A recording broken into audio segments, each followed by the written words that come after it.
Our friend and colleague Max Blumenthal made some extended and very telling statements about this last night. We'll run a portion of them. Would like to know if you agree with this analysis. Chris, cut number 17.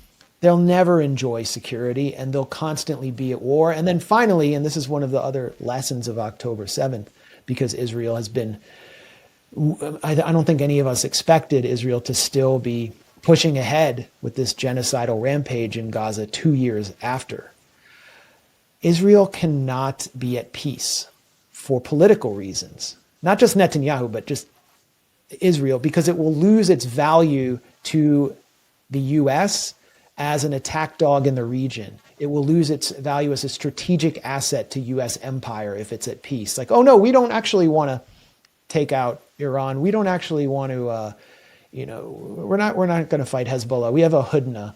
We're not going to sell you. We're not actually going to keep selling weapons. Actually, our military industry is going to be reduced. Well, then we'll reduce aid to you, and you don't really matter anymore. And you're just going to shrink away into the region. So Israel, for the rest of our lives, will be engaged in this kind of war as it expands its secret nuclear facility at Dimona outside the purview of the IAEA, as it has been doing for the last 2 months in very aggressive fashion as it ramps up the Samson option. Was from the Provoked podcast by our friends Scott Horton, who was with us Saturday night in Dallas, and his colleague Daryl Cooper, friends of both of ours. Will the Israelis use nuclear weapons on Iran? I can't rule it out. I'm not going to sit here and say with absolute certainty that they will turn to a nuclear weapon to achieve their aims. But remember, this also assumes that Iran has an impact. Iran can have a devastating impact on Israel. And if the Israelis conclude that they can't protect themselves from that, they may well turn to the use of a nuclear weapon. Now, I think what he said about Dimona is absolutely correct, and I'm sure Scott Horton would agree. I would back away from some of the assumptions about the utility of Israel as the attack dog to us. I think that's overstated. Having said that, the other piece of this, and this is something you will appreciate, Judge, is that I do think that they are engaged in an eternal war for perfect security. Now, people say, well, that's ridiculous.